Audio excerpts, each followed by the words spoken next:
É.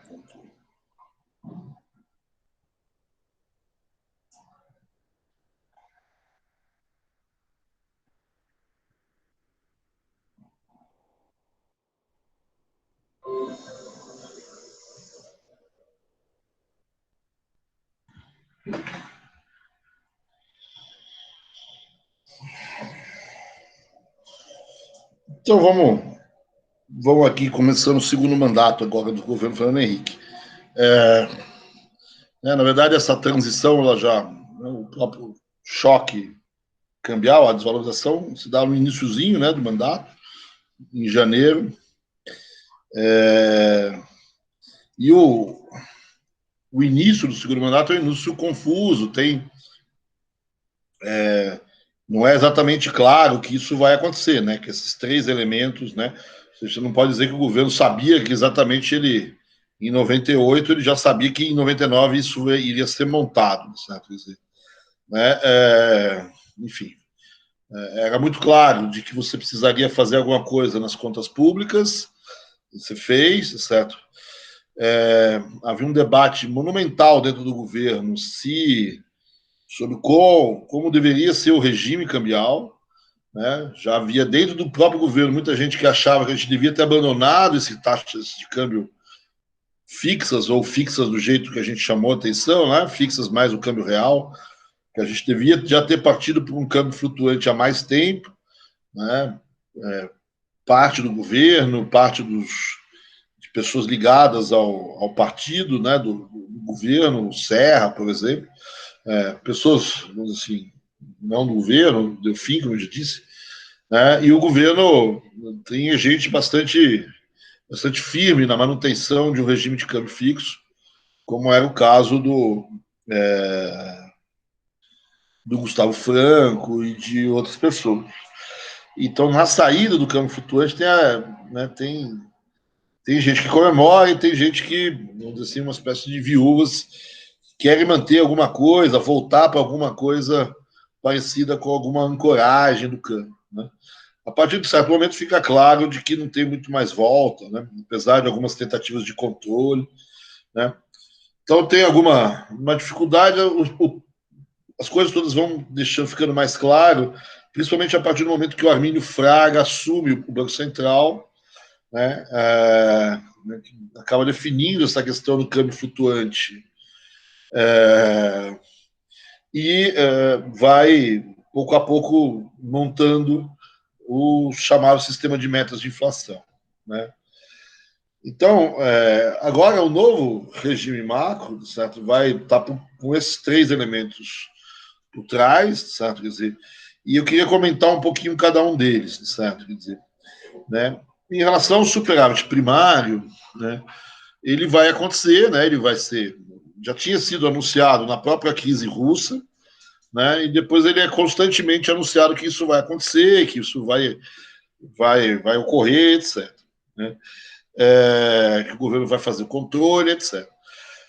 E quando a gente olha, né, o que a gente passa a notar é principalmente quer dizer, de um lado, algum controle de gastos efetivamente acontece, né, mas se percebe também que não é tão simples assim fazer o controle de gastos, né, que, como já era claro, certo, existem muitos gastos vinculados, né, você tem a mesma reclamação de todo o ministro da Fazenda até o atual, da quantidade de despesas que são vinculadas orçamentariamente, constitucionalmente, e, portanto, são incomprimíveis, certo? Quer dizer, a não ser que você compre uma receita, assim, que não é o caso. Então, começa a ficar claro de que há uma parte dos gastos que não é fácil de reduzir. Né? E o que você pode reduzir normalmente são os investimentos públicos, né? São as coisas que não têm esse tipo de vinculação. Isso você vai controlar. E uma outra parte você não tem muito como o que fazer, que são esses gastos vinculados, e tem um gasto em particular, certo, que começa a chamar muito a atenção desde aquela época já, que é a questão previdenciária, que é um gasto crescente, né, no país. Então, tem uma certa atenção, vai entrar em cena, vamos dizer assim, já as primeiras propostas que vão dar na reforma previdenciária, que vai ser feita pelo Fernando Henrique, né, o famoso, como que chama? Não é o gatilho, aquele númerozinho, esqueci. Né, tem lá um fator previdenciário, vai até entrar em cena antes da própria reforma previdenciária. Então você começa a ver algumas mudanças ali, mas o que mais fica claro é, vamos dizer assim, o aumento dos impostos que começam a aparecer. E, em geral, são aumentos, tem alguns aumentos de impostos tradicionais, certo? Mas principalmente criação ou crescimento das contribuições, vamos dizer assim, e de impostos não vinculados, onde não tem esses gastos vinculados. Então, COFINS, CPMF, o PIS, são típicos impostos que crescem, né, nesse período, crescem as alíquotas, crescem a sua abrangência, e a arrecadação começa a crescer, e esses são impostos interessantes, por mais que você, por exemplo, a CPMF, você tentou vinculá-la genericamente a gastos com segurança, com seguridade social, etc. O PIS também não é exatamente um imposto, né? As contribuições também, o COFINS também tem uma vinculação com a parte, né, também de financiamento de seguridade, etc. Né, ele não tem vinculação da mesma forma que tem, vamos dizer assim, o FPE, o FPM, ou outras regras que exigem determinado volume de gastos ou uma parcela dos impostos, etc.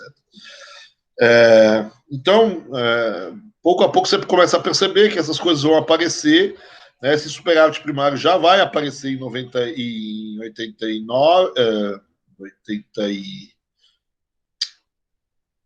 98, né? Ele já vai aparecer em 99, desculpa.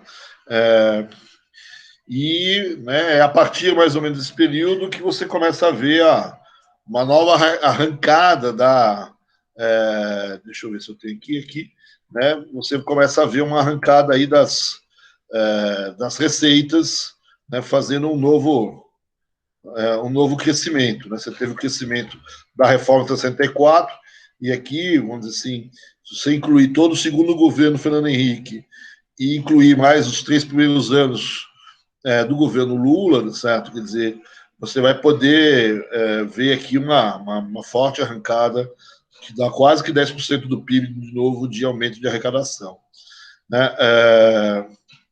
Então você vai ter os pautos superávit primário, ele vai começar a aparecer, né? Aqui eu tenho os dados estão meio confusos aqui, certo? Mas, né, você tem os dados de superávit, você vê que já, né, 98, 99, se consolida, vamos dizer assim, um superávit primário que realmente ele vem, né? E eu, na época, né, olhava tal, né, quando você vê hoje em dia, né, ele ficou esse superávit primário ao longo do segundo governo Fernando Henrique inteiro, de praticamente todo o governo Lula, com exceção dos anos de crise internacional, né, e só vem a ser derrubado no período mais recente, né, já com a Dilma. Então, enfim, não se imaginava que a gente ia ter um período tão longo aí de superávites primários, mas efetivamente veio, né, e talvez ele tenha vindo menos com corte de gastos, com corte de despesas e muito mais com o aumento da carga, né? Então, a carga tributária é um elemento chave aí, na geração de superávites primários. E tem algumas reformas importantes aqui que vamos dizer assim, possibilitar não só a geração do tal de superávit primário, né, mas que vamos dizer assim, dar um pouco também de satisfação, de aumenta a credibilidade de que há um certo cuidado com as contas públicas, né? Então, como eu disse, a reforma previdenciária, mexer nisso foi uma coisa, né, que já vinha se mexendo, mas o Fernando Henrique chegou a mexer com um pouco mais de força, mesmo que não tenha resolvido, né? E eu tenho mais duas outras coisas importantes que é na linha do federalismo, certo? Quer dizer, a lei de responsabilidade fiscal, na verdade, antes da lei de responsabilidade fiscal já tinha algumas regras, a famosa lei Camata, certo? Quer dizer, que limitava o volume de gastos dos estados e dos municípios, os salários, etc. E depois a lei de responsabilidade fiscal. Né? Ela tem um lado positivo, obviamente, de controlar os gastos, mas ele tem um lado negativo. Né? Muitos municípios não gastavam aquilo tudo em termos de salários. Né? E isso fez, em alguns municípios, inclusive, aumentar o gasto com salários para atingir os tais 60%, 50 e poucos por cento.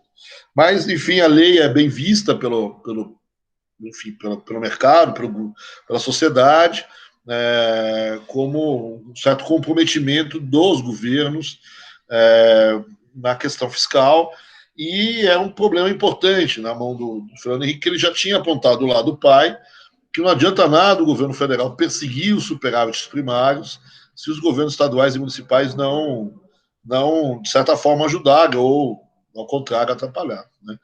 Então, eu não preciso ter superávit primário em todos os municípios do país, mas eu não posso ter o contrário. E nisso também, nessa relação federativa, ajudou muito a renegociação das dívidas estaduais. Né? Então, os estados, em geral, estados e alguns municípios, notadamente São Paulo e Rio, estavam com problemas de dívida muito elevados, né? E as dívidas dos estados normalmente eram mais caras do que a dívida do governo federal, os juros eram maiores. Né? Então, um acordo aqui é que o governo, de certa forma, assuma essas dívidas estaduais em nome de pagar juros até menores, né? E os estados passam a ter um novo formato, vamos dizer assim, de dívida com o governo federal. Um formato que, em tese, é mais fácil naquele momento para eles pagarem, né? Seria mais barato, inclusive, mas que, do outro lado, permite ao governo federal impor certas condições na tipologia dos gastos, na forma do comprometimento do orçamento, etc. Tem vários tipos de negociação, certo? Mas, em geral, elas envolvem que os estados passem a pagar uma parte, vamos dizer assim, do seu orçamento como juros, né, para o governo federal, e, em geral, você também tem o comprometimento desses governos com privatizações, alguns com privatizações importantes, como é o caso dos bancos estaduais, né, e como é o caso do Santander, por exemplo, em São Paulo. Né, essas dívidas, essas negociações, depois ela vai, com o tempo, ela vai ser revista, né? Porque o que parecia barato em 99, 2000, né? A renegociação é mais ou menos nesse período também, a lei de responsabilidade fiscal é 2000, que essa reforma, essa negociação, né? Dadas as taxas de juros daquele momento, né? Pareciam barata para os estados em determinadas situações. 15 anos depois, a taxa de juros é a mesma, certo? Só que as taxas de juros no mercado, em relação aos governos, caíram, né? Então, a negociação, aparentemente, hoje é ruim, certo? Hoje foi ruim. Né? Por isso que você tem uma renegociação, muitas vezes, dessas dívidas. Né? Então, você tem aí um ajuste fiscal pelo lado da Receita, né, que é a tradição brasileira de ajuste fiscal, e algumas mudanças relevantes aí na condição da política fiscal em geral brasileira, principalmente na questão federativa. Assim. Alguns autores vão dizer que o Fernando Henrique botou os governadores de joelhos, certo? Quer dizer, né, e acabou, vamos dizer assim, esse poder que os governadores tinham. Os poderosos da federação eram os governadores. Isso vem de um livro do Fernando Abruzzo, antigo, né, mostrando que nos anos 80, um pouco a Constituição, você botou muita força nos barões aí da federação, que são os governadores. Então você passa a gerar o superávit primário, que é o que está em rosa aí, certo? Quer dizer, através, então, de um aumento de arrecadação muito forte do bolso-mal. Em relação ao sistema de metas de inflação, na verdade, é uma institucionalidade que, a rigor não é tão necessária. Né?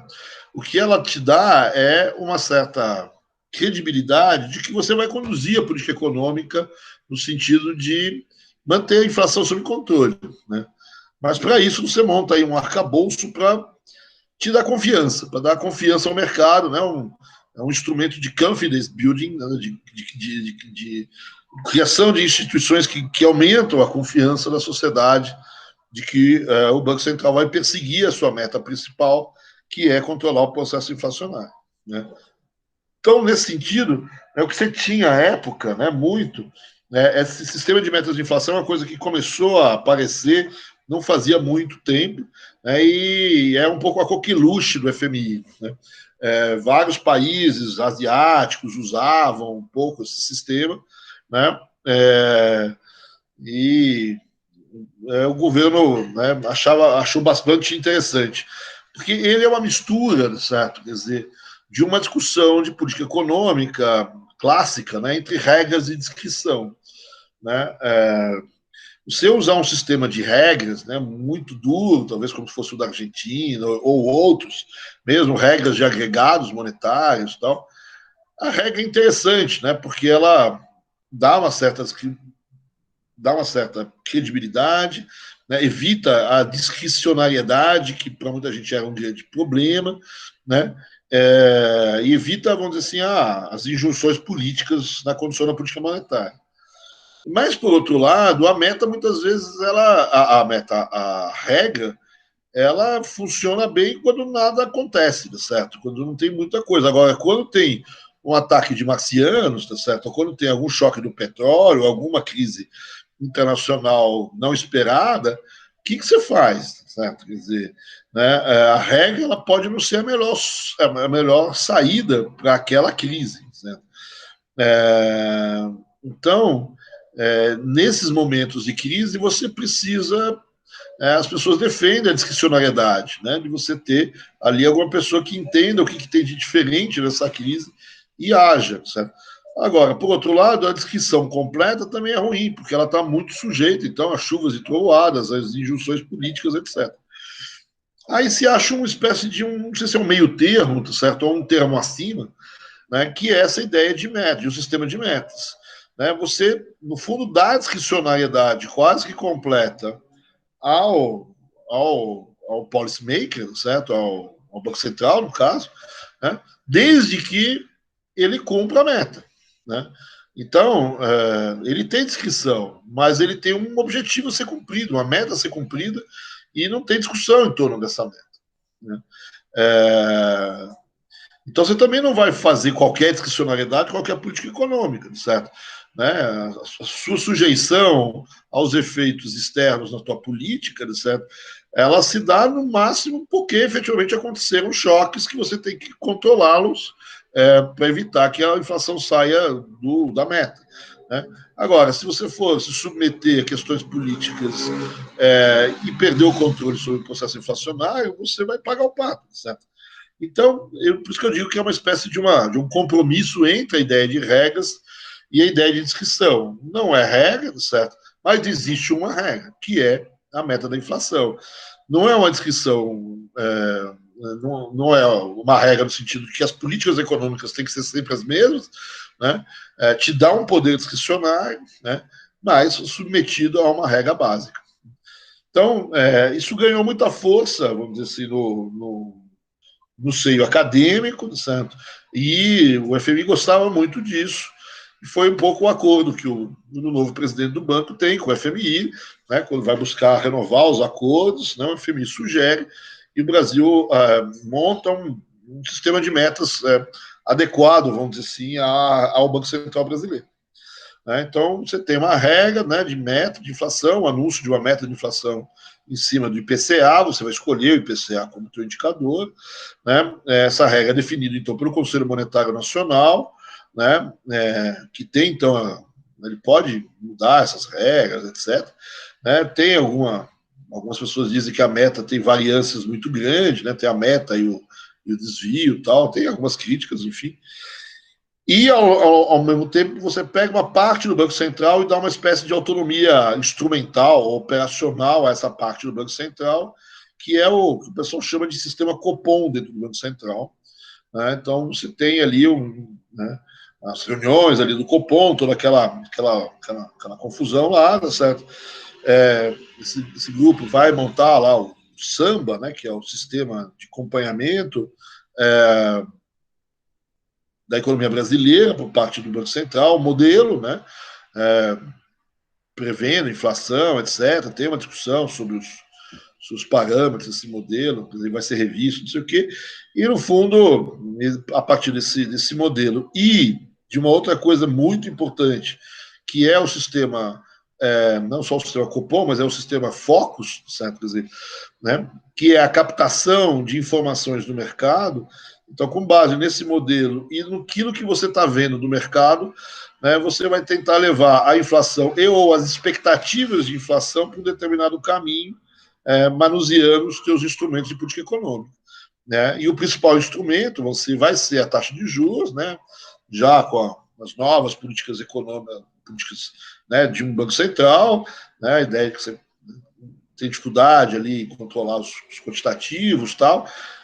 Então, né, usa as taxas de juros, tal, para fazer esse controle tanto das expectativas quanto da própria inflação. Né? Então, esse é um sistema que, a princípio, não precisava ter essa parafernália toda. Ele é muito legal, né? Eu adoro o meu focozinho todo dia, toda segunda-feira, certo?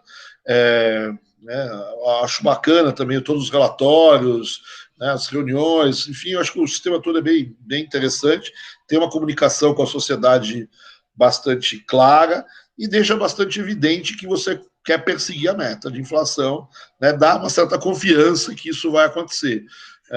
Mesmo que hoje em dia, enfim, a gente já tenha passado por algumas poucas e boas em relação a esse sistema.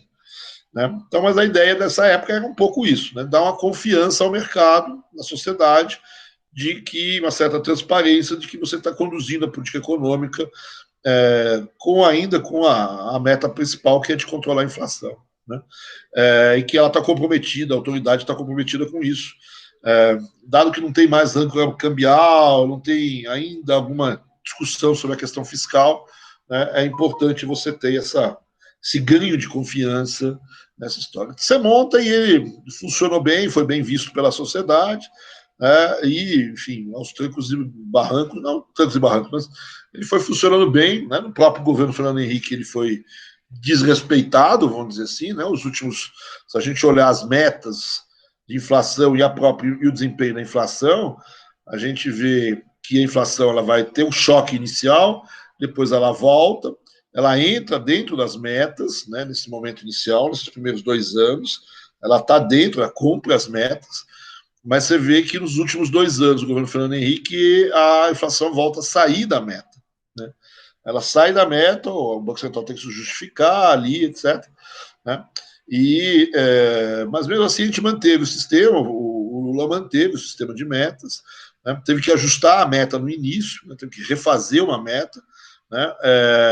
Ajustou o sistema de metas e depois a gente volta ao sistema e ele é cumprido. É verdade que tem um desvio grande em torno da meta, mas ele vai ser, grosso modo, cumprido. Aí depois no governo Dilma as coisas mudam um pouco. Né? Então, aí falando da inflação em si, como a gente estava conversando no intervalo, certo? Você tem aí a desvalorização teve um efeito inflacionário, ela sobe a taxa de inflação, né? Se você pegar o IPCA, ela vai bater o 9, 8,5, acho que estava ali, né? 8,9 que ela vai dar, né? Naquele momento. Se você pegar um IGP ou um IPA, vai dar quase 30, certo? Tem diferença grande entre os índices. Mas o IPCA tem aqui esse crescimento aí de 99, então a inflação vai quase a 10, 8,5. Aqui, eu sabia que eu tinha. Então, se você pegar aí um IGP, vai dar 20, e um IPA vai dar quase 30, né? Obviamente que o efeito do câmbio sobre os preços do atacado é mais imediato, é mais forte, né, certo? Do que sobre os preços do varejo. Né? Então, você tem essa inflação que subiu, mas como a gente viu pelos gráficos, a inflação volta atrás no momento seguinte. Né? E essa volta atrás, como foi dita, muito pela política monetária e por você evitar um crescimento. A economia está ainda em recessão, uma recessão forte. Né? E aqui é o inverso do que aconteceu no início do Plano Real. Se no início do Plano Real são os bens tradables que seguram os preços, Quem segurou agora são os não tradables, né? Quem sofreu o choque são os tradables, e agora justamente os não tradables que acabam segurando um pouco a inflação, né? Os bens transacionáveis não, né? E os bens administrados também têm um pouco de inércia nessa história. Esse era o medo dessa inércia atuar. Né? Mas você fez o sistema funcionar, as taxas de juros então subiram, são relativamente elevadas e seguram um pouco os preços, e depois a taxa de inflação cai no ano seguinte. No ano de 2000, a taxa de inflação cai. Se você pegar de novo os GPs, os IPAs, ela também tem uma queda relativamente importante. Né? Não vem abaixo, não vem a quase zero, mas, enfim, ela tem uma queda. A expectativa, certo, era com essa mudança do tripé, é que agora, né, eu pudesse, vamos dizer assim, né, fazer aquilo que eu fiz, certo? No primeiro momento, suba as taxas de juros, aperto a política monetária, né, para segurar o processo inflacionário, né? Mas, à medida que o tempo vai passando, eu posso soltar com muito mais facilidade as taxas de juros agora, né? Porque, por um lado, eu estou gerando o tal do superávit primário que eu queria, né? E, por outro lado, a questão cambial vai me facilitar o ajuste externo. Né? Eu não preciso manter taxas de juros tão elevadas para atrair capital, porque eu vou ter uma taxa de câmbio, certo, que vai ajudar a gente a ter uma balança comercial mais equilibrada, etc. Né? Então, é isso que eu espero, melhorar a situação externa, melhorar as contas públicas, e eu poder, pouco a pouco, ir baixando as taxas de juros, gerando um crescimento econômico. Né? Essa é o funcionamento essencial do tripé. Né? Essa é a roda da fortuna do tripé, essa é a roda girando para o lado correto. Aí, se você olha, a economia vai funcionar mais ou menos bem, né? Ela está indo mais ou menos nesse sentido. 99 é ano ruim, né? É o ano da desvalorização do câmbio, da aceleração da inflação, da puxada da taxa de juros, e a atividade econômica é baixa, né? Tem um crescimento baixo. Mas se você olhar, né, o ano de 2000, né, a inflação já está caindo, eu estou subindo, estou descendo as taxas de juros, né, o superávit primário vai acontecer, o que não vai aparecer é a situação externa. Né? E o crescimento econômico começa a vir. Né? Você tem em 2000 4,5% de crescimento econômico, né, que é um dado bastante razoável. Né? Então a coisa estava indo mais ou menos bem, certo? Estava indo mais ou menos tranquilo, certo? Quer dizer, aí a coisa acontece, né? Eu ia dizer aqui de maneira equivocada que aí chuvas e trovoadas apareceram no cenário do Fernando Henrique, mas foi justamente o que não apareceu: chuva, né? E nem trovoadas, né? Quer dizer, por incrível que pareça, certo? O primeiro momento de botar uma areia nessa roda da fortuna girando para o lado certo foi a falta de chuva, foi a crise energética. Né? A crise energética a gente dá um pouco de despreza ela economicamente e tal, né? Porque afinal de contas não faz parte da macro, né? Mas a primeira subida das taxas de juros que se tem depois dessa queda inicial, né? Não tem inclusive nada a ver com inflação, não tem nada a ver, tem a ver com frear efetivamente o crescimento para não dar apagão, né?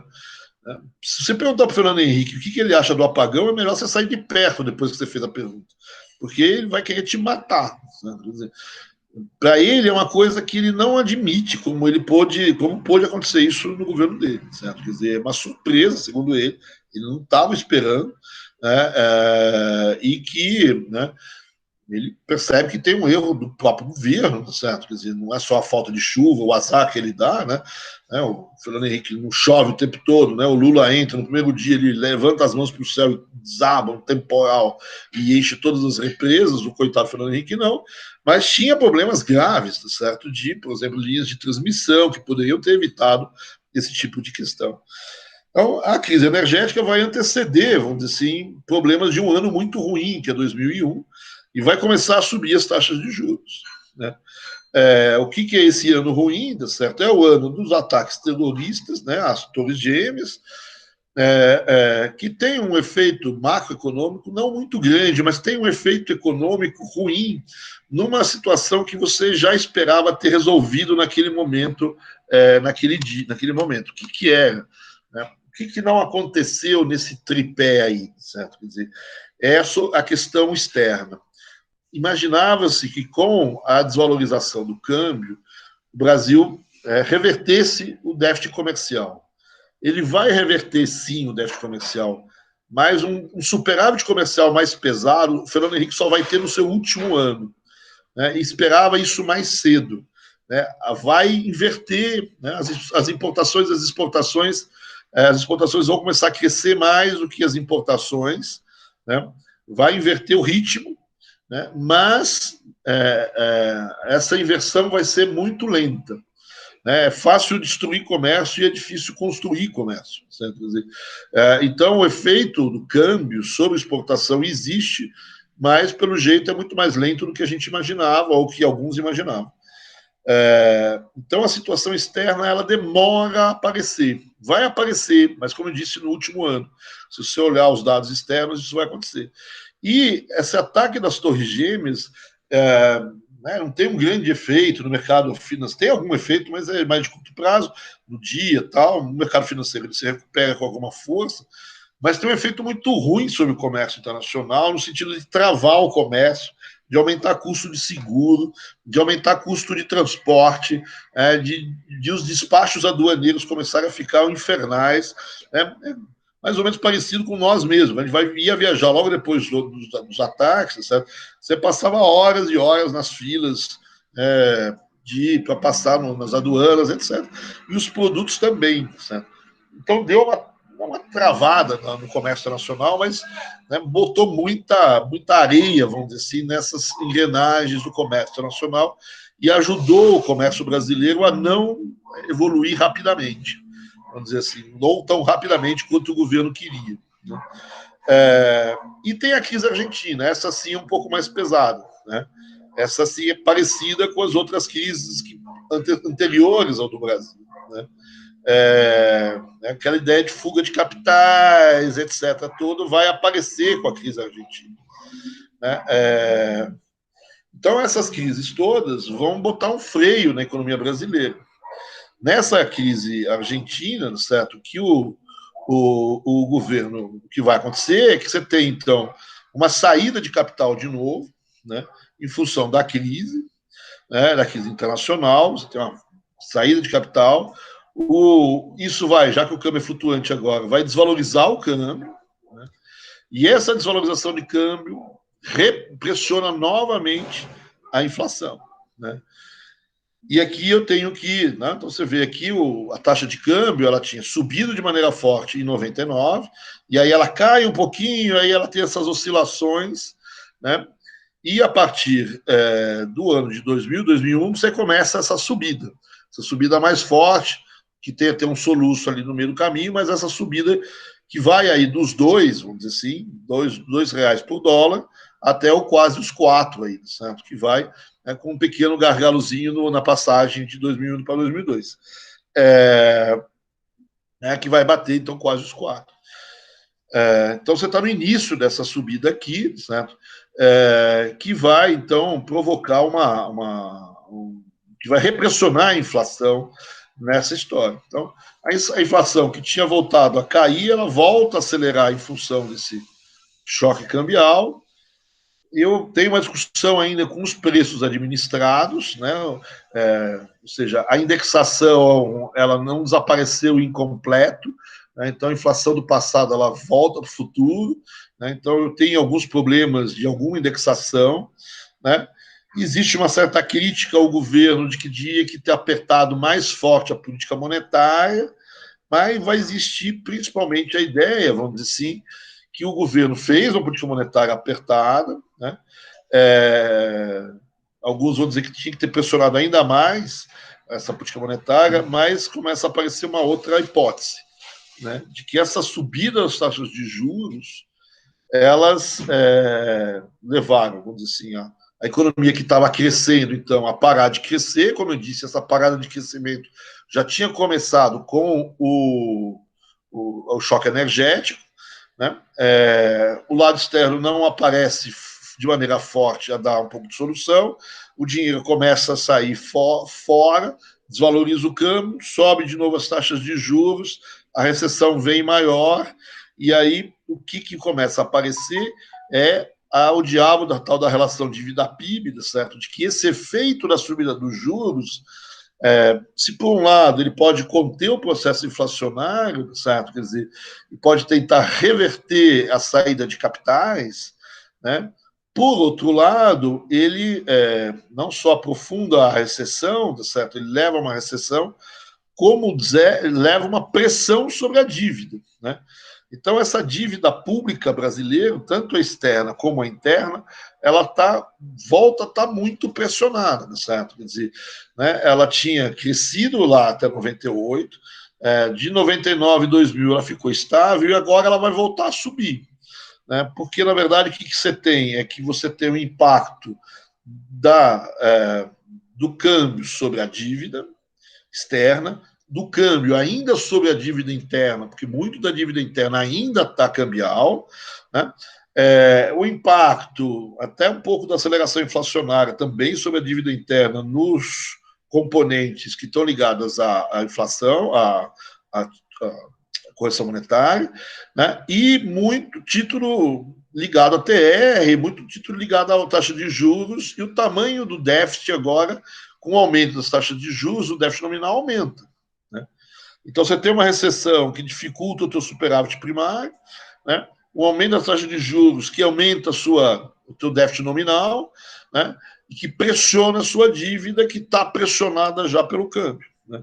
Então, quando o pessoal faz aquele modelinho de ajuste, né, para ver qual é a tendência da relação dívida-PIB, né, você começa a olhar para a relação dívida-PIB e fala, ó, você quer estabilizar a relação dívida-PIB, você vai ter que aumentar o teu superávit fiscal, né? Você já fez um superávit de 3, 2,5%? Fez. Parabéns, Fernando Henrique, você é ótimo, certo?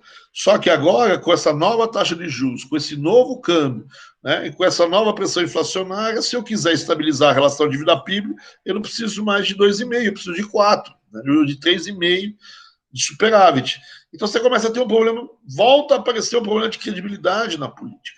E volta a aparecer, vamos dizer assim, um problema de relação entre com a dívida pública, de um perfil ruim da dívida, ela está muito cambial, muito exposta a câmbio, muito selicada, muito exposta à taxa de juros, né?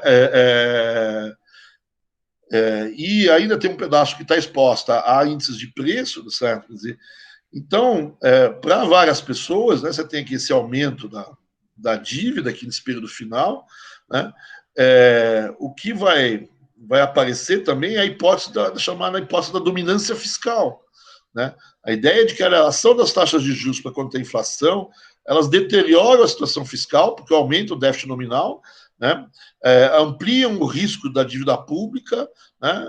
E a capacidade do governo de pagar essa dívida pública ela é posta em xeque, o que te leva a uma nova fuga de capitais, né, que te desvaloriza o câmbio, que te aumenta a inflação, e se você aumentar a taxa de juros, o processo volta de novo, aumenta a taxa de juros, o superávit primário que eu tenho que gerar é ainda maior, né? Eu tenho um problema com o tamanho do déficit nominal, né? Eu tenho um problema com o tamanho da dívida, né? Minha dívida está indexada com essa taxa de juros que está variando, vamos dizer assim. Então eu tenho um cenário, né, que o pessoal costumou chamar aqui de um cenário de dominância fiscal. Então isso é de um lado, né? Do outro lado, a gente está em 2002, tem uma eleição aí no caminho, certo? Quer dizer, e essa eleição vem com um candidato que não é exatamente, né? Então tem uma subida do sapo barbudo, certo? Tem um risco eleitoral nessa história que apimenta esse cenário, né? Então, para muita gente, o cenário é o cenário de risco eleitoral, principalmente, né? Do PT assumir, não pagar as contas, etc. Né? E para outras pessoas, olha, pode até ter isso, não estou dizendo que não, mas desde a crise energética, desde a crise argentina, principalmente, né, você começa a inverter, vamos dizer assim, a roda da fortuna do tripé, né, e essa ideia, né, essa saída de capital, desvalorizando o câmbio, pressionando a inflação, que pressiona juros, que pressiona a dívida, certo? Que faz com que exista uma ideia para algumas pessoas, vamos dizer assim, que talvez o cenário é pior do aumento das taxas de juros em relação a essa questão da dívida e do ajuste fiscal do que o cenário da taxa de juros e da inflação, ou seja, é mais importante a dominância, é mais dominante a questão fiscal do que a questão inflacionária, tá certo? Ou seja, essa questão fiscal ela predomina sobre a relação juros-inflação, né? Ela predomina no sentido de que ela leva a uma saída maior ainda de capital, uma maior desvalorização, impressiona de novo a inflação. Você junta esses dois cenários, você tem o ano de 2002. O ano de 2002 é péssimo no Brasil, certo? A economia cresce nada, certo? Você tem uma fuga de capitais, como a gente já disse, e o Brasil não consegue dinheiro lá fora em determinados momentos do tempo, né? Tem que recorrer de novo ao Fundo Monetário, né? Você não tem, muitas vezes, financiamento para coisas para despacho aduaneiro, certo? Para despachar soja, certo? Fazer um embarque de soja. Né? Ou seja, financiamentos, empréstimos de curto prazo, né? Você não acessa no mercado internacional, dado um pouco essa crise de expectativas, essa visão negativa que você tem sobre capacidade de pagamento. É óbvio que tem a questão eleitoral junto, que não deve ser pequena nessa história. Né? E o único lado positivo que você tem, né, e aí é interessante, você pega o texto, por exemplo, do Jean Biage, ele diz, é um cenário positivo que parece que não foi precificado pelo mercado. Né? O único cenário positivo é a entrada em cena dos primeiros superávites comerciais, né, já maiores um pouco. Né? Você vê aqui a linha branca, certo? Ela é o superávit comercial. Você vê como o superávit comercial, o déficit comercial, não tem aqui, né, ele é muito forte, vamos dizer assim, ao longo de todo o primeiro governo Fernando Henrique, certo? Quer dizer, e no segundo governo Fernando Henrique ele vai girando esse superávit comercial, esse déficit comercial, e vai virando superávit. Mas ele leva todo o governo para girar. Né? E só no último ano do governo eu tenho um superávit comercial um pouco maior. Né? E isso parece que não fez muito efeito nessa crise de expectativa que marca o final do segundo governo Fernando Henrique. Né? Então, isso em relação ao segundo governo Fernando Henrique. Você tem uma situação fiscal muito melhor, né? Uma relação comercial que vai invertendo, né? Tem ainda a entrada de capitais, mas que vai estabilizar e vai ter problema no final. Né? A questão no final vai dizer que aquele superávit primário é legal, mas precisava de um maior. Esse superávit comercial que apareceu devia ter aparecido ou maior ou antes. Né? Então, né, tem uma série de questões interessantes, certo? Mas no meio do caminho tinha uma grande crise. Né? Em parte, se atribui isso à questão eleitoral, e em parte você atribui, no fundo, a uma situação muito associada ao perfil da tua dívida, principalmente da dívida de uma maneira geral, mas a dívida interna também. Ela é uma dívida exposta a câmbio e a juros. Né? Então, quando as duas coisas começam a crescer, eu tenho uma grande dúvida sobre a capacidade do Brasil de pagar a dívida. Certo? Isso gera uma incerteza que apimenta o processo. Né? Então, quando vem a crise, vamos dizer assim, externa, você desvaloriza o câmbio. Desvaloriza o câmbio, pega as dívidas externas, interna pela PRO, ou pelo menos uma parte da dívida interna. Né? E para você reagir, para isso não ter um efeito inflacionário maior, você sobe as taxas de juros. Isso também vai pegar a dívida, né? A tal da ideia de dominância fiscal. Nem é todo mundo que concorda muito com isso, mas essa é a visão de algumas pessoas e que, de certa maneira, cresceu muito nesse período. Né?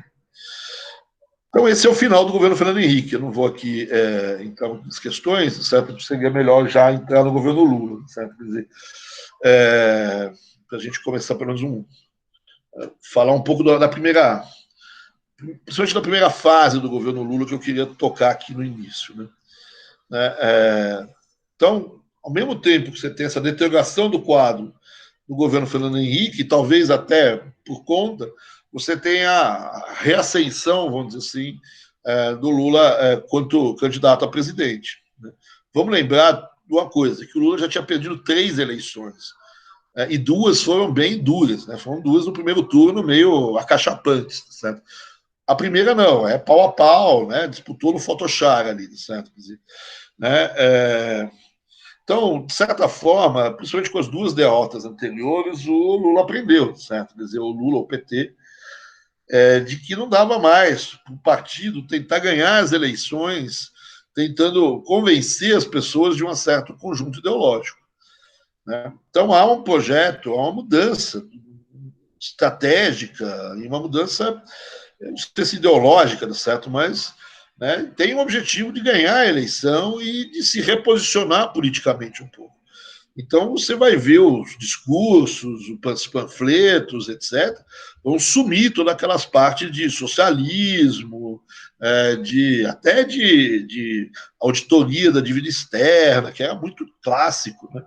E vai surgir a ideia de que a gente tem que ter um crescimento com base no mercado interno, né, a ideia de distribuição de renda, né, combinar crescimento com distribuição, etc. Mas aqueles termos mais duros, vamos dizer assim, meio antissistema, anticapitalista, somem, vamos dizer assim. Então é como se desse um pouco um passo para dentro do espectro político.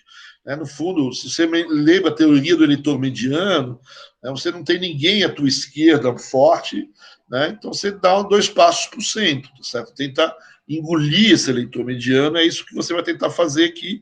Então existem mudanças programáticas importantes, né? Você pretende mudar o modelo anterior, mas não é mudar para o socialismo, para o comunismo, né? Ou fazer qualquer coisa maior, é fazer um desenvolvimento com estabilidade, manter contratos, etc., fazer uma administração responsável, etc., mas com algumas alterações no perfil dos gastos, no tipo de crescimento, né? Ver um pouco essas reformas, tentar fazê-las mais inclusivas, né? Então você tem uma mudança importante aí de discurso, né? Essa mudança de discurso vai ficar muito forte no segundo semestre de 2002, justamente quando a crise também vai ficar forte, quando a vitória do PT acirra um pouco esse cenário, né, a possibilidade de vitória acirra, então o risco do Brasil vai para quase 2.000 pontos, né, o câmbio vai bater quase 4, a inflação começa a disparar, né, e as taxas de juros.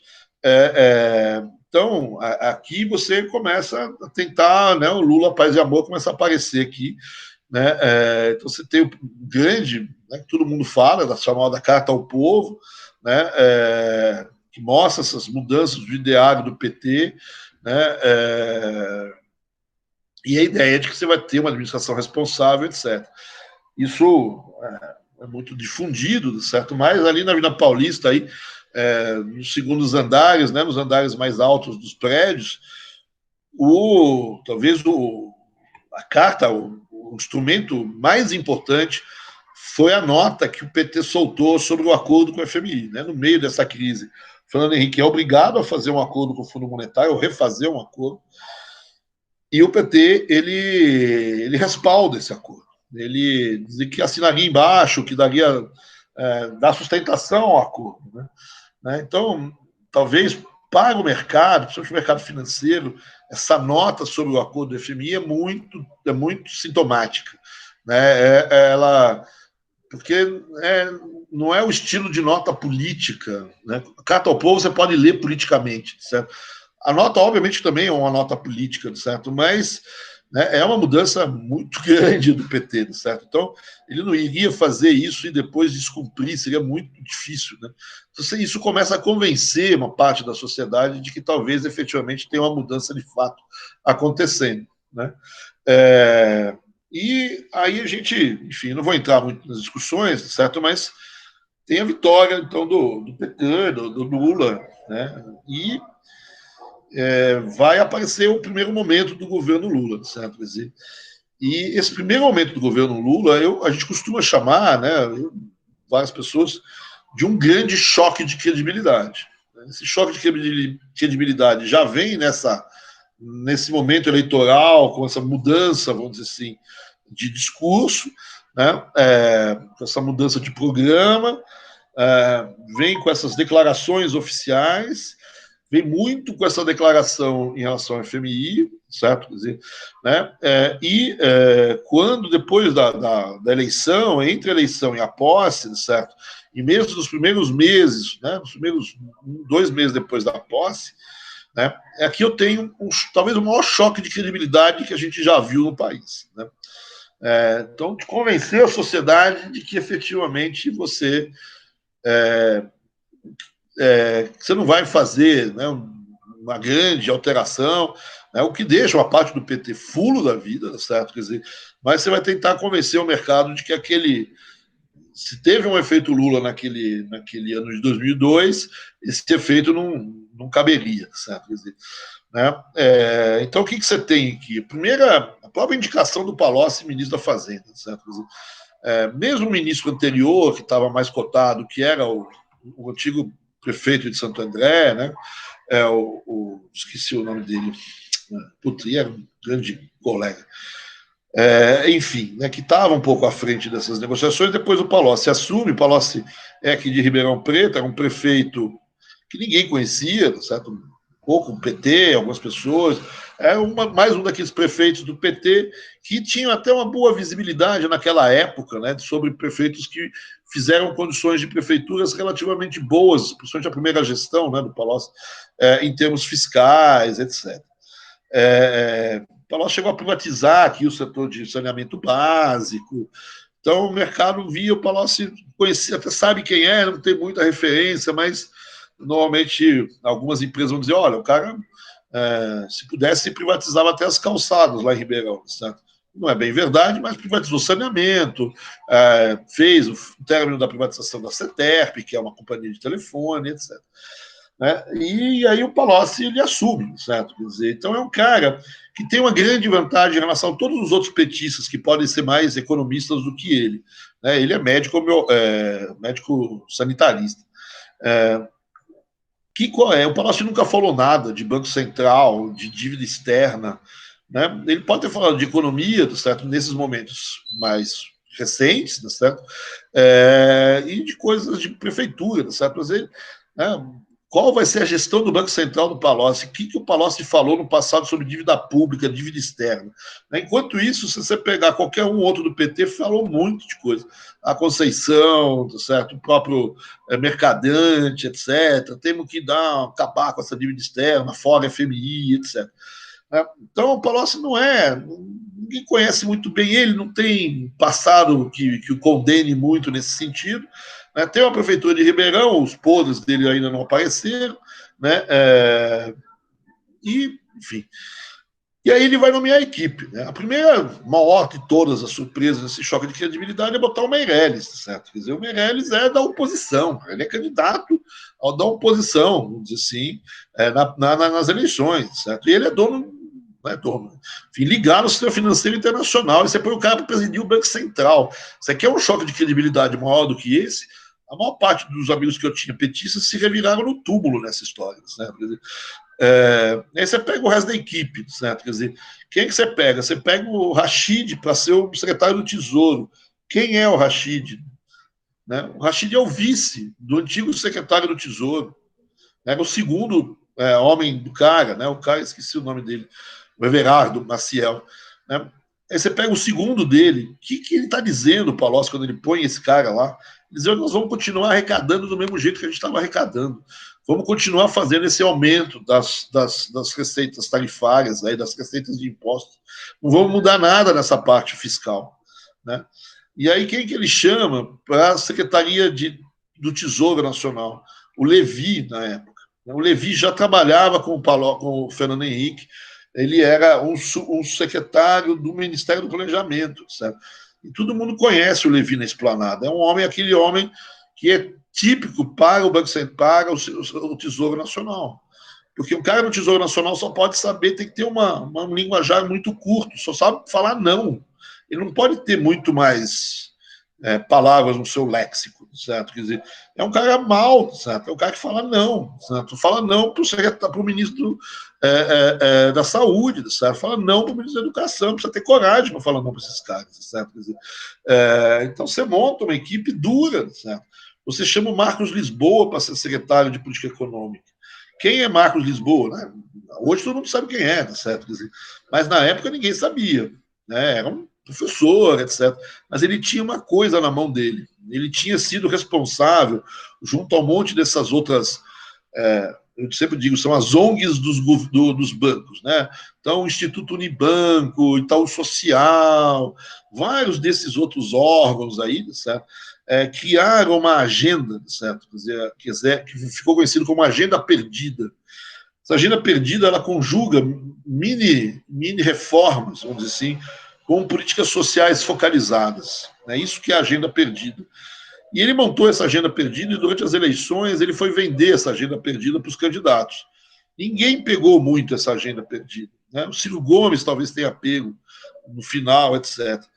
Mas ninguém pegou. Mas toda paulista, vamos dizer assim, conhece a agenda perdida. No fundo, é o pessoal muito ligado ao sistema financeiro que faz a agenda perdida nesses institutos paralelos aí, que tem até hoje, né? Tem bastante hoje. Quando o Palocci pega ele, certo? Ele fala, o governo comprou a agenda perdida. Né? O governo botou a agenda perdida para trabalhar, vai entrar as micro-reformas, e de fato entraram. Né? Lei de falências, essas coisas todas. Né? Diferente de ter pego uma tradicional. Né? Então, Bolsa Família era isso, certo? Você tinha no Lula, certo?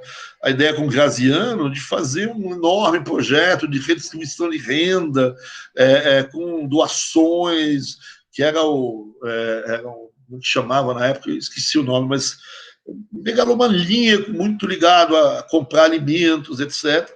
Né? E pouco focado, com provavelmente um gasto gigantesco. E, no fundo, ele vem com a ideia do Bolsa Família, que falou, vamos pegar o Bolsa Família, vamos ampliar esse troço e vamos controlar os erros. Né? O erro de não acertar o pobre e dar dinheiro para o rico, e vamos controlar o erro de não achar o pobre, certo? E vamos focar esse troço. Né? É uma política social que vai dar muito certo, né? E a gente não vai gastar tanto assim. Certo? Né? Vai começar um certo desespero com os petistas, esse tipo de política, porque não é a do Graziano, fome zero, que era a política do Graziano, né? Mas, no final das contas, é isso aí, certo? Quer dizer, então, é uma política que era mais ou menos, era uma política social de agrado, vamos dizer assim, da Paulista, porque até estava na agenda perdida. Né? Cuidar da educação, enfim, uma série de outras coisas. Então, você vê essa equipe, certo? Quer dizer, ele é um baita choque. Né? É um baita choque. Né? A primeira coisa uma das primeiras medidas que o próprio governo toma, até acho que antes de tomar posse, né, ele assina a renovação do acordo com o FMI junto com o Fernando Henrique. Né? E depois, quando toma posse, ratifica o acordo, né, com o Fundo Monetário. E aí você pega as primeiras medidas de política econômica. Né?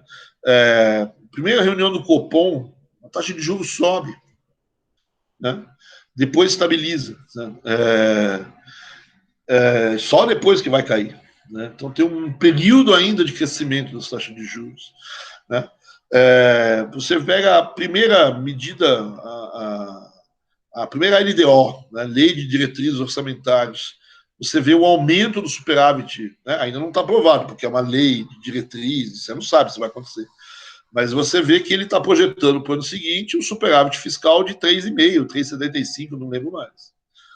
Então você vê uma série de políticas de manutenção e até reforço, vamos dizer assim, das ideias do governo anterior. O que ele mudou de maneira mais forte aqui, certo? Não tinha o que fazer, que foram as metas de política monetária, de inflação. Ele subiu porque a inflação tinha subido, já tinha saído do prumo, então ele muda a meta, mas tinha uma discussão grande entre o pessoal se a meta devia ser 14% ou 15%, a meta de inflação no primeiro ano do PT. Lula olhou falando que 14, que 15, vocês estão tudo louco, dá certo é um dígito e acabou, dá certo é 8,5 ou 9, vocês escolhem, certo? Quer dizer, mas é um dígito, não, você é louco, eu vou botar 2 dígitos nesses troços. Então, uma série de movimentos, situações, isso é um baita choque de credibilidade. Né? Então, ele tenta fazer o quê? Botar aquele círculo virtuoso para funcionar do mesmo jeito que o Fernando Henrique botou nos primeiros anos. Né? Se o superávit está ali já, se esse superávit comercial aparecer de maneira mais forte, e vai ter uma geração de superávites comerciais gigantescos, vou manter o primário, né? Tem algumas discussões aqui para tirar algumas coisas do primário, vamos tirar alguns investimentos, tem aí uma jogadinha esperta, né? Mas o Fernando Henrique também tinha, e o Lula amplia um pouco, de tirar algumas coisas, alguns gastos, para fazer a conta do superávit primário, né? Então, isso é verdade que tem. Mas, de resto, vamos dizer assim, certo? Você tem a meta de inflação, ela vai crescer, né? Vai ser 8,5% no primeiro ano e 5,5% no segundo, né? Você, na primeira reunião do Copom, ainda aumenta as taxas de juros, né? E espera, vamos dizer assim, que esse choque de credibilidade comece a funcionar, né? E todas as medidas que vão aparecendo, você vai garantindo, né? Os primeiros números fiscais começam a aparecer com a manutenção de superávit, com até uma certa ampliação. Como eu disse, a LDO está aqui, não é 3,75, ela vai para 4,25, na prática vai dar 3,75. Né? Nessa história toda, certo? Quer dizer, né, o que vai acontecer é uma reversão, primeiro do risco país e depois do câmbio, né? Então, o risco país começa a diminuir, sai de 2.000 pontos, desce a 800 e começa a diminuir também. Nessa história, o câmbio começa a inverter, né? Começa a perceber que tem um overshooting no câmbio e o câmbio começa a cair, né? Fruto agora do quê? Justamente do superávit comercial, porque também não entra dinheiro, né? Essa reversão toda não faz o dinheiro entrar no Brasil, não. Não tem, no primeiro ano, no segundo ano do Lula, não tem grana que vem de maneira fácil na balança cambial, né? Na balança de capitais. Mas tem o superávit comercial de fato. Né? Esse começa a vir e vem grande, né? Vai dar 56 bilhões no seu máximo, nunca antes na história do Brasil, como diria o Lula. Né? Então, o risco do país cai, né? A taxa de câmbio começa a inverter, em parte porque não tem mais saída de capitais e porque o superávit comercial começa a fazer efeito, né? Nisso tudo, você começa a ter os efeitos que vêm depois. O superávit primário é mantido, né? Existe, então, as expectativas da relação dívida-PIB começam a se inverter também, né? Então começa a cair, a inflação começa também a baixar, né? E levemente você vai começar também a poder reduzir as taxas de juros e botar a economia mais ou menos no círculo virtuoso que o Fernando Henrique tinha posto lá em 99, em 99 para 2000. Né? Então começa a aparecer exatamente o cenário 99 2000 aqui, né? Que vem. Né? Ele estava muito pior, né, em 99 do que em 99, a inflação era mais alta, o câmbio era mais alto, certo? O risco brasileiro era mais alto, mas o círculo virtuoso começa a funcionar, você tem essa redução, começa a mudar também o perfil da própria dívida interna, a gente vai ver daqui a pouquinho, o saldo comercial se amplia, né, e a economia começa, a inflação vem descendo, o Brasil pode começar a crescer, né, com a baixa das taxas de juros. Né. Há crítica, principalmente de uma ala ali, que esse crescimento é muito lento, que isso que está subindo, está mantendo as taxas de juros muito altas, etc. Então, esse é o choque de credibilidade e a reversão do círculo vicioso para um círculo, então, virtuoso, vamos dizer assim, que tem aqui nos primeiros 2 anos, vamos dizer assim, 2 anos e meio do governo Lula, principalmente na gestão Palocci. Então, você vê aqui um pouco os gráficos, né, eles são bons um pouco para fixar, né, a primeira reunião do Copom, certo, com as taxas de juros ainda subindo, certo? Quer dizer, elas subiram vertiginosamente durante o governo Fernando Henrique no último ano, e ali você vê que as primeiras reuniões elas sobem, né, se mantêm constante durante um bom tempo, e depois começam a cair já, vamos dizer assim, no final, vamos dizer assim, se não me engano é final de 2003 ou já é 2004, né? Aqui as taxas de inflação, certo? Né, com aqui os IGPs e os IPAs, né? Então a primeira bolinha é 99 e a segunda é 2003. Você vai ver que a inflação, né, vai bater 35, né, quase 35, vamos dizer assim. A inflação IPC chega próximo dos 10, bate 10, certo? O IPCA, vamos dizer assim, né, ela bate 12, 13, né? E aí depois vai caindo lentamente. Né? Se você olhar essa inflação, se você olhar essa taxa de juros, você vê que aquela taxa de juros ela tem uma subida em 2004. Né? E por que você tem essa... Isso foi muito criticado no Palocci, e essa subida das taxas de juros. Vinha caindo, né, e ele volta a subir as taxas de juros, e os índices de preços não mostravam nenhuma necessidade dessa subida. Né? Você vê que depois do choque de 2003, as taxas de inflação vêm caindo lentamente, mas se você olhar os IPAs, né, você vê que tem um choque de commodities em 2004, que subiu os IPAs, e os defensores aí da política monetária vão dizer que essa subida das taxas de juros que eu mostrei aqui evitou uma retomada da inflação que poderia ter vindo a partir dessa subida das commodities, que os índices de preço por atacado já tinham sentido essa subida, né? Mas isso não contaminou os índices de preços ao consumidor. Né? Mas isso diminuiu, esse aumento das taxas de juros, diminuiu um pouco a rapidez da recuperação. Para muita gente, essa subida das taxas de juros fez com que o PT não ganhasse algumas eleições municipais em 2006. Foi 2006 aqui ou foi 2004? Foi 2004, eu acho. 2004. Enfim, né? Para terminar essa parte inicial do Lula, certo? Quer dizer, enfim, então, esse é o Lula choque de credibilidade. Né? E agora, e o Lula reformas? O que ele vai mudar, vamos dizer assim, em termos de reformas institucionais? Eu vou dizer para vocês que, no fundo, o Lula não vai fazer grandes reformas no seu início de gestão, que é quando normalmente você faz reformas. Ele tem algumas reformas, né? Então acaba algumas medidas de abertura financeira, abertura comercial acabou, e privatização vai ficar claro de que se tiver uma coisinha besta ali ou outra, mas não tem mais volta atrás. E as reformas de segunda geração é que muita gente imaginava que iam entrar. E ele joga no mercado duas reformas de segunda geração, né? Uma tributária, né, e uma previdenciária, que é até esquisito dele ter metido a mão na reforma previdenciária. Inclusive, ele põe a mão onde aparentemente é caro a ele, que é a reforma previdenciária ligada ao setor público. Né? Agora, eu diria que essas duas reformas fazem parte um pouco do choque de credibilidade. A reforma fiscal nunca saiu do Congresso, nunca se engavetou-se lá, mas o governo disse que fez uma, certo? Montou uma reforma que mudava principalmente a questão dos impostos sobre ICM, etc., mas ela nunca foi para frente. Né?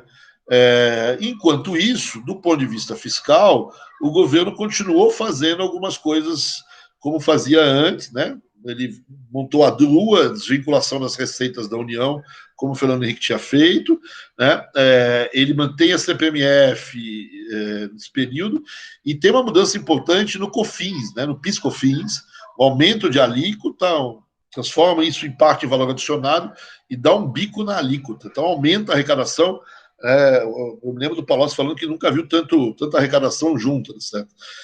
Isso leva, inclusive, a ele fazer uma outra medida, que é a chamada MP do Bem, onde você desonera alguns setores, mas não foi tão relevante assim, certo? Mas tem aí uma desoneração, principalmente de investimentos, e foi ali que começa a discussão se você desoneraria folha ou investimentos. O Palocci optou por desonerar investimentos e deixou outra parte do PT brava, certo? Quer dizer, essa opção foi de que, na verdade, o efeito sobre emprego era muito maior se você desonerasse investimento do que se você desonerasse folha, isso por conta da elasticidade de oferta da mão de obra. Mas isso é um problema menor.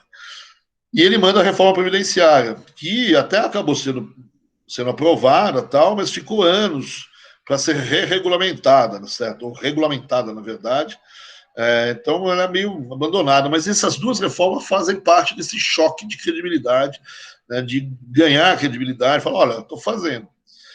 Em relação a uma questão importante, que é a autonomia do Banco Central, que é uma reforma que os liberais sempre defendem, o próprio Lula disse que fez. Né? Por quê? Porque levou o Banco Central à condição de ministério.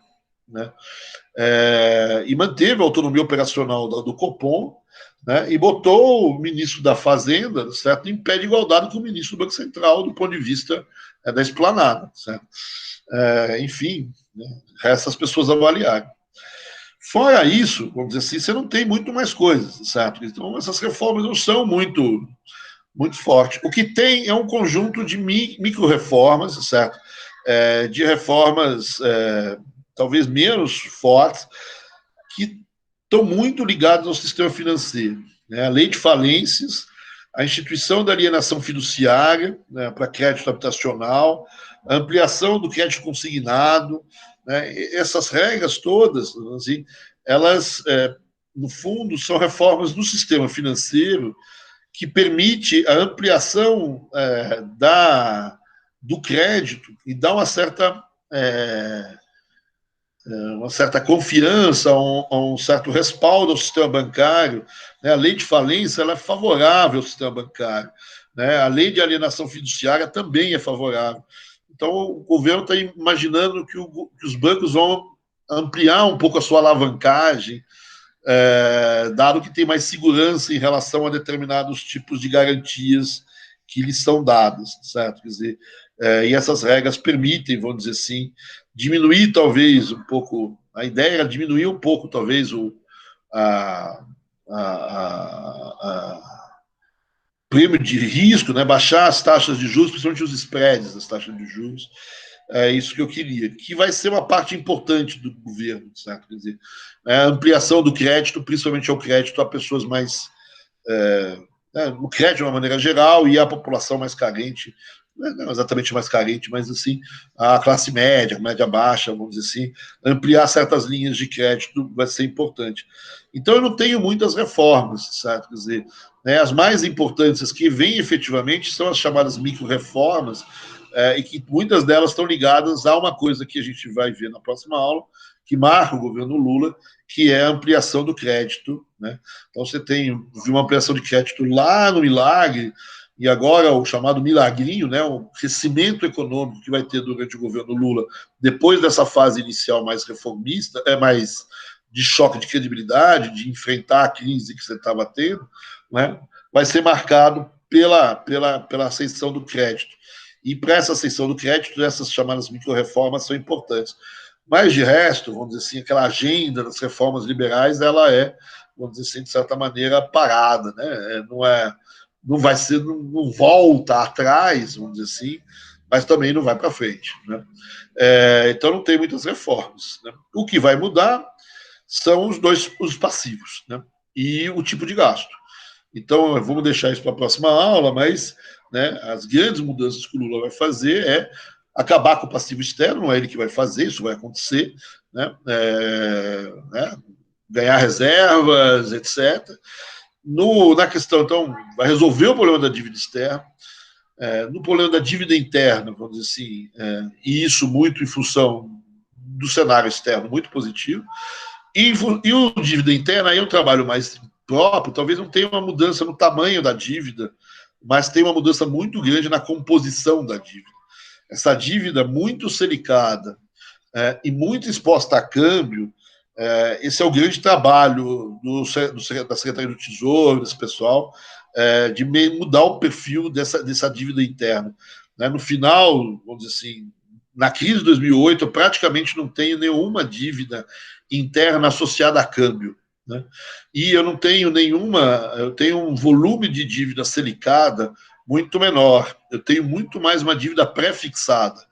É ruim porque está pré-fixada com taxas de juros relativamente altas, e quando as taxas de juros caem, não muda, mas eu não tenho mais essa exposição da dívida brasileira a variações nas taxas de juros, como eu tinha no modelo anterior. Então, eu mudei um pouco o perfil da dívida.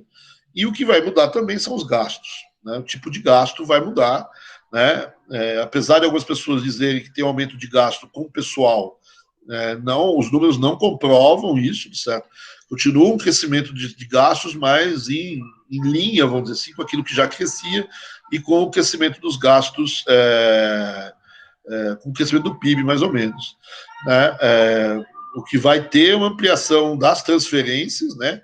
Bolsa Família, essas coisas, no primeiro mandato, um problema com o investimento público, né, não vai ter um crescimento muito grande, talvez alguma coisa no segundo mandato, né, mas um crescimento principalmente de transferências, né, aí a parte de assistência vai aparecer. Né. E aí, então, a gente vê na próxima aula como que o governo Lula, então, depois de passado esse choque inicial, vai fazer acontecer um pouco a retomada do crescimento nessa economia, com um pouco essas mudanças importantes aí na questão externa, na questão da dívida interna e na questão do gasto público. Tudo bem? Eu vou interromper aqui, eu também, de novo, passei um pouquinho, peço desculpas novamente, peraí que eu não estou conseguindo achar aqui meu... Enfim, mas achei que é importante a gente começar aqui, senão a gente vai ficar apertado na próxima aula. Tudo bem? Tudo tranquilo? Alguém tem dúvida? Alguém quer fazer uma pergunta? Professor, tem uma dúvida. Diga lá, Daphne. Quando fala de reforma de primeira, segunda, terceira geração, o que que é É, isso? essa é uma palavreada que os velhos falam, né? Que, na verdade, você tinha... O pessoal chamava de reformas de primeira geração, é a abertura e privatização. Reforma de segunda geração é previdência, tributação, e, se eu não me engano, é legislação trabalhista, esse tipo de coisa. E as de terceira geração, vamos dizer assim, são as novas políticas industriais, pouco a questão do CAD, esse tipo de coisa. Mas isso é uma classificação que eu acho que o BID fez uma época, que talvez só pessoas que nem eu ainda falam disso, certo? Então, não precisa se fixar muito, mas, enfim, normalmente, primeira geração são essas grandonas, certo? Abertura financeira, abertura comercial, privatização, são as reformas primeiras, certo? Aí vem aquelas reformas mais fiscais, certo? Tributária, reforma fiscal, previdência, e legislação trabalhista, que seriam... Aí depois vem as coisas mais ligadas à inovação, educação, né, que seria um pacote aí de mudanças liberais que estariam... que o próprio BID um pouco defendeu durante muito tempo, e acho que chegou a fazer texto sobre como os países avançavam em cada uma dessas reformas, e acho que é por aí que eu usei esse tipo de informação. Mas eu não sei Entendi. nem se na literatura se usa muito mais, na literatura mais moderna. Não, tá bom. Entendi, obrigada. Imagina, né, filho? O que mais? Tudo bem?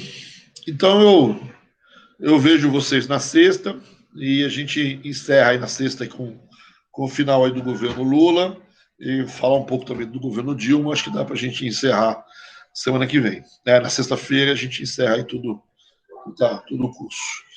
E, como eu sempre digo, fico à disposição de vocês, né? Então, não tenham vergonha aí de mandar e-mail, se estiver estudando, tiver dúvida, ou for rever a aula e tiver alguma questão, enfim, principalmente nessas horas, é melhor aplacar as angústias rápido do que ficar, né? Então, pode usar à vontade. Beleza? Então, vamos embora. Até mais para Beleza, vocês. obrigada. Imagina, se cuidem, fiquem Também. tranquilos, que a situação ainda está brava. Né? Aqui em Ribeirão morreram 16 hoje. Nossa. Vamos lá. Até Então tá. mais. Até Tchau, mais. Tchau, tchau. tchau. Tchau, professor. Boa noite. Boa noite. Noite.